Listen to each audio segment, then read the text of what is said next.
রেলগাড়ির কামরায় হঠাৎ দেখা, ভাবিনি সম্ভব হবে কোনো দিন।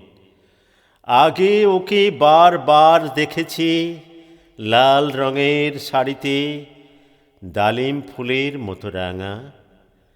আজ পরেছে কালো রেশমের কাপড়, আঁচল তুলেছে মাথায়, দোলন চাঁপার মতো চিকন গৌর মুখখানি ঘিরে। মনে হলো কালো রঙে একটা গভীর দূরত্ব ঘনিয়ে নিয়েছে নিজের চারিদিকে। যে দূরত্ব সর্ষে ক্ষেতের শেষ সীমানায় শালবনের নীলাঞ্জনে। থমকে গেল আমার সমস্ত মনটা। চেনা লোককে দেখলেম অচেনার গাম্ভীর্যে। হঠাৎ খবরের কাগজ ফেলে দিয়ে আমাকে করলে নমস্কার। সমাজবিধির পথ গেল খুলে। আলাপ করলেম শুরু। কেমন আছো, কেমন চলছে সংসার ইত্যাদি। সে রইল জানালার বাইরের দিকে চেয়ে, যেন কাছের দিনের ছোঁয়াচ পার হওয়ার চাহনিতে।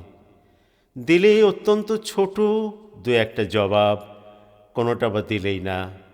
বুঝে দিলে হাতের অস্থিরতায়। কেন এসব কথা, এর চেয়ে অনেক ভালো চুপ করে থাকা। আমি ছিলাম অন্য বেঞ্চিতে ওর সাথীদের সঙ্গে। একসময় আঙুল নেড়ে জানালে কাছে আসতে। মনে হলো কম সাহস নয়। বসলুম ওর এক বেঞ্চিতে। গাড়ির আওয়াজের আড়ালে বললে মৃদু স্বরে, কিছু মনে করো না। সময় কোথা সময় নষ্ট করবার? আমাকে নামতে হবে পরের স্টেশনেই।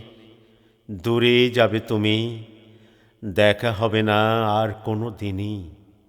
তাই যে প্রশ্নটার জবাব এতকাল থেমে আছে, শুনব তোমার মুখে।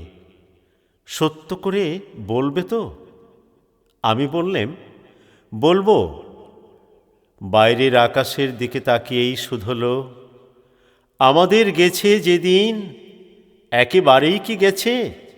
কিছুই কি নেই বাকি? একটুকু রইলেম চুপ করে।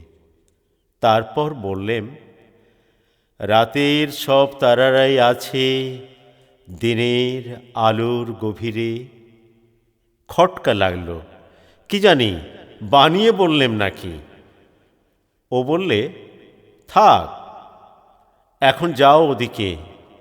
সবাই নেমে গেল পরের স্টেশনে, আমি চললেম একা।